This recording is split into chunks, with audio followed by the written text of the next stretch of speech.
बीते कुछ दिन पहले राम तीरथ के डेरा गुरु ज्ञान नाथ के पुजारी नच्छर नाथ द्वारा 2 औरतों को बंदी बनाकर उसका बलात्कार करने का मामला सामने आया था। अब इस मामले में नया मोड़ आया है। एसएसपी देहाती विक्रमजीत सिंह दुग्गल द्वारा बताया गया कि 18 मई को थाना लोपोके में दरख्वास्त दी गई थी, जिसमें डेरे के पुजारी नच्छर नाथ सूरज नाथ पर बलात्कार के आरोप लगाए गए थे। इस मुकदमे की तफ्तीश के बाद एसएसपी की तरफ से इन्वेस्टिगेशन टीम को गठित किया गया है। इन्वेस्टिगेशन दौरान पीड़ित औरतों द्वारा बताया गया कि तीरथ सिंह, जोगा सिंह, गोपाल सिंह, तरसेम सिंह, मनदीप सिंह, सुखविंदर सिंह, मेघनाथ औरों की साजिश के तहत ये सारा प्लान बाबा गरधारी लाल को डेरा गुरु ज्ञान आश्रम की गद्दी से उतारने के लिए रचा गया था, जिसमें उनको चुप रहने के लिए उनके परिवार को जान से मारने की धमकियां देने के साथ साथ उनके एक बच्चे को भी अगवा करके बंदी बनाया गया था, जिसको पुलिस द्वारा गिरफ्तार किया गया। पीड़ित औरतों द्वारा कहा गया कि ये इल्जाम उसने जबरदस्ती लगवाया है। उन्होंने ये कबूल किया कि उनके साथ ऐसा कुछ नहीं हुआ, जिसकी पुष्टि भी इनकी initial medical report technical data से होती है। पुलिस द्वारा कहा गया कि इस सारे मामले में दोषियों को गिरफ्तार कर लिया गया है और बाकी दोषियों को भी जल्द गिरफ्तार कर लिया जाएगा। जय वाल्मीकि। मैं संत मलकीत नाथ धूना साहब पावन वाल्मीकि तीर्थ के उत्ते जो सतगुरु ज्ञाननाथ महाराज जी का आश्रम ही जो कौम के किरदारा ने साजिश रसी सी ਉਹਦਾ पर्दा फाश होया वा और प्रशासन ने बहुत सहयोग दिता तो ये नाल प्रशासन का धन्यवाद करते हैं। जय वाल्मीकि, हर हर वाल्मीकि। ये साजिश के तहत हुई है। साजिश गद्दी के लाने वास्ते उन्होंने SSP साहब ने बयान भी दिता वा कि उन्होंने गद्दी के लाने वास्ते ये साजिश जी वो झूठे ने। सारी रिपोर्टां भी जड़ियाँ वो सही आईयां ने, सारा कोई उन्होंने पवित्र नहीं।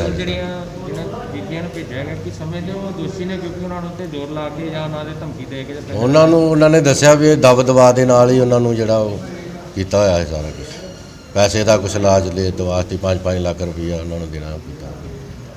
जय बाबा।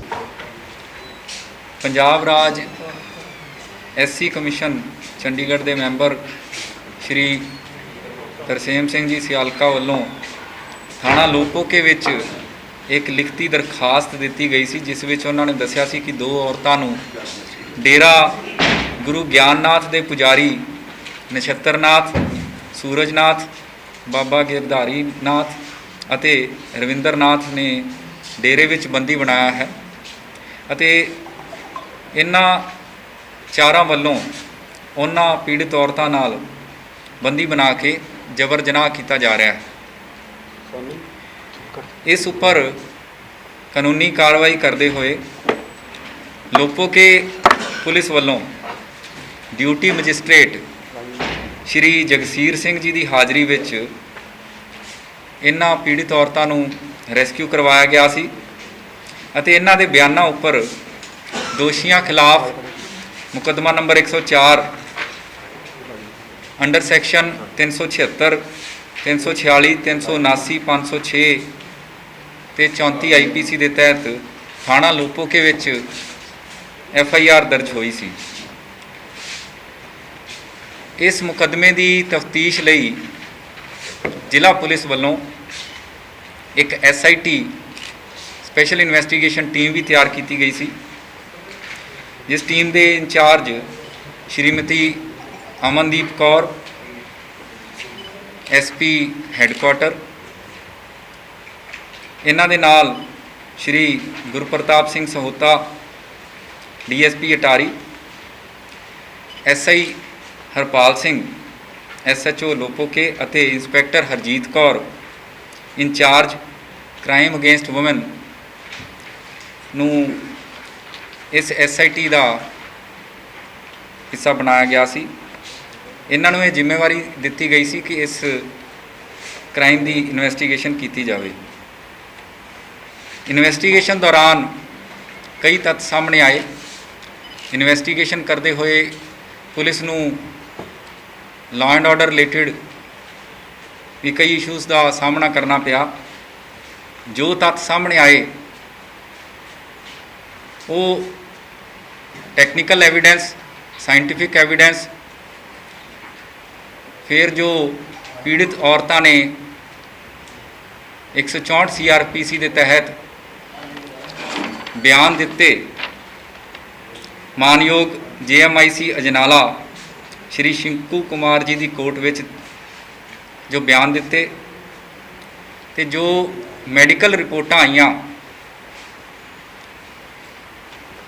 ਉਹਨਾਂ ਦੇ ਚਲਦੇ ਇਹ ਤੱਥ ਸਾਹਮਣੇ ਆਏ ਹੈ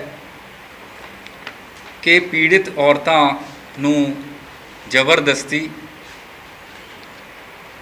5-6 ਲੋਕਾਂ ਨੇ ਇੱਕ ਸਾਜ਼ਿਸ਼ ਤਹਿਤ ਗੁੰਮਰਾਹ ਕਰਕੇ ਉਹਨਾਂ ਨੂੰ ਉਹਨਾਂ ਦੇ ਪਰਿਵਾਰ ਨੂੰ ਜਾਨੋਂ ਮਾਰਨ ਦੀਆਂ ਧਮਕੀਆਂ ਦੇ ਕੇ, ਉਹਨਾਂ ਨੂੰ ਪੈਸੇ ਦਾ ਲਾਲਚ ਦੇ ਕੇ ਤੇ ਨਾਲ ਹੀ ਇਹਨਾਂ ਦੇ ਬੱਚਿਆਂ ਨੂੰ ਅਗਵਾ ਕਰਕੇ ਉਹਨਾਂ ਨੂੰ ਬੰਦੀ ਬਣਾ ਕੇ ਇਹਨਾਂ ਤੋਂ ਜ਼ਬਰਦਸਤੀ ਇਹ ਜੋ ਇਲਜ਼ਾਮ ਲਗਾਏ ਗਏ ਡੇਰੇ ਉੱਪਰ, ਡੇਰੇ ਦੇ ਪੁਜਾਰੀਆਂ ਉੱਪਰ, ਡੇਰੇ ਦੇ ਬਾਬਾ ਗਿਰਧਾਰੀ ਨਾਥ ਉੱਪਰ, ਉਹ ਇਲਜ਼ਾਮਾਂ ਦਾ ਪਰਦਾਫਾਸ਼ ਇਹਨਾਂ ਨੇ ਕੀਤਾ। ਇਹਨਾਂ ਨੇ ਇਹ ਦੱਸਿਆ ਕਿ ਤੀਰਥ ਸਿੰਘ ਪੁੱਤਰ ਲਖਵੀਰ ਸਿੰਘ ਵਾਸੀ ਕੋਹਾਲੀ, ਜੋਗਾ ਸਿੰਘ ਵਾਸੀ ਵਡਾਲਾ, ਗੋਪਾਲ ਸਿੰਘ ਵਾਸੀ ਜਾਂਗਲਾ, ਤਰਸੇਮ ਸਿੰਘ ਵਾਸੀ ਲੋਪੋਕੇ, ਵਿੱਕੀ ਵਾਸੀ ਜਾਂਗਲਾ, ਮਨਦੀਪ ਸਿੰਘ ਵਾਸੀ ਮੱਲੂਵਾਲ, ਸੁਖਵਿੰਦਰ ਸਿੰਘ ਵਾਸੀ ਲੋਪੋਕੇ, ਮੇਘਨਾਥ ਵਾਸੀ ਲੋਪੋਕੇ ਅਤੇ ਹੋਰਾਂ ਦੀ ਸਾਜ਼ਿਸ਼ ਤਹਿਤ ਇਹ ਸਾਰਾ ਪਲਾਨ ਬਾਬਾ ਗਿਰਧਾਰੀ ਨਾਥ ਨੂੰ ਡੇਰਾ ਗੁਰੂ ਗਿਆਨ ਨਾਥ ਆਸ਼ਰਮ ਦੀ ਗੱਦੀ ਤੋਂ ਲਾਉਣ ਲਈ ਰਚਿਆ ਗਿਆ ਸੀ। ਸਰ ਮਨਦੀਪ ਹੈ ਕਿ ਸੰਦੀਪ ਹੈ ਜੀ? ਸੌਰੀ ਸੰਦੀਪ, ਮੈਂ ਗਲਤ ਪੜਿਆ, ਮਨਦੀਪ ਸਿੰਘ ਆਮ ਸੌਰੀ, ਇਹ ਮਨਦੀਪ ਹੈ? ਸੰਦੀਪ ਸਿੰਘ, ਸੌਰੀ, ਆਈ ਅਪੋਲੋਜਾਈਜ਼। ਤੇ ਇਹਨਾਂ ਨੂੰ ਚੁੱਪ ਰਹਿਣ ਲਈ ਇਹਨਾਂ ਅਤੇ ਇਹਨਾਂ ਦੇ ਪਰਿਵਾਰਾਂ ਨੂੰ, ਜਿਵੇਂ ਮੈਂ ਪਹਿਲਾਂ ਦੱਸਿਆ, ਜਾਨੋਂ ਮਾਰਨ ਦੀਆਂ ਧਮਕੀਆਂ ਵੀ ਦਿੱਤੀਆਂ ਗਈਆਂ। ਇਹਨਾਂ ਦੇ ਇੱਕ ਬੱਚੇ ਨੂੰ ਅਗਵਾ ਕੀਤਾ ਗਿਆ ਜੋ ਕਿ ਤੀਰਥ ਸਿੰਘ ਕੋਹਾਲੀ ਦੇ ਇੱਕ ਰਿਸ਼ਤੇਦਾਰ ਦੇ ਘਰੋਂ ਬੱਚੇ ਨੂੰ ਬਰਾਮਦ ਕੀਤਾ ਗਿਆ। ਇਹਦੇ ਵਿੱਚ ਇਹਨਾਂ ਨੂੰ 5-5 ਲੱਖ ਰੁਪਏ ਦੇਣ ਦੇ ਲਾਲਚ ਵੀ ਦਿੱਤਾ ਗਿਆ ਸੀ, ਹੋਰ ਲੱਖਾਂ ਰੁਪਇਆ ਦੇਣ ਦੀ ਵੀ ਸਾਜ਼ਿਸ਼, ਜੋ ਕਿ ਐਵੀਡੈਂਸ ਸਾਡੇ ਸਾਹਮਣੇ ਆਇਆ ਹੈਗਾ। ਕਈ ਤਰ੍ਹਾਂ ਦੇ ਟੈਕਨੀਕਲ ਐਵੀਡੈਂਸ, ਕਈ ਤਰ੍ਹਾਂ ਦੀਆਂ ਵੀਡੀਓ ਫੁਟੇਜਿਸ ਵੀ ਦੌਰਾਨੇ ਤਫਤੀਸ਼ ਸਾਹਮਣੇ ਆਈਆਂ ਜੋ ਇਹ ਸਿੱਧ ਕਰਦੀਆਂ ਕਿ ਇੱਕ ਸਾਜ਼ਿਸ਼ ਤਹਿਤ ਇਹ ਪੂਰਾ ਪਲਾਨ ਰਚਿਆ ਗਿਆ ਸੀ। ਇਹਦੇ 'ਚ ਜਿਵੇਂ ਮੈਂ ਦੱਸਿਆ ਕਿ ਇਨੀਸ਼ੀਅਲ ਇਨਵੈਸਟੀਗੇਸ਼ਨ ਦੌਰਾਨ ਤੇ ਮੈਡੀਕਲ ਰਿਪੋਰਟ ਜੋ ਆਈਆਂ ਤੇ ਜੋ ਇਨਵੈਸਟੀਗੇਸ਼ਨ ਟੀਮ ਨੇ ਐਨਾਲਿਸਿਸ ਕੀਤਾ, ਉਹਦੇ ਚਲਦੇ ਤੇ ਇਹਨਾਂ ਪੀੜਿਤ ਔਰਤਾਂ ਦੇ ਬਿਆਨਾਂ ਦੇ ਚਲਦੇ ਥਾਣਾ ਲੋਪੋਕੇ ਦੇ ਵਿੱਚ ਇੱਕ ਹੋਰ ਮੁਕੱਦਮਾ ਦਰਜ ਕੀਤਾ ਗਿਆ ਉਹਨਾਂ ਉੱਪਰ ਜਿਨ੍ਹਾਂ ਨੇ ਇਹ ਘਿਨੌਨੀ ਸਾਜ਼ਿਸ਼ ਰਚੀ ਸੀ। ਇਹਦੇ ਵਿੱਚ 195 AIPC 295 A 365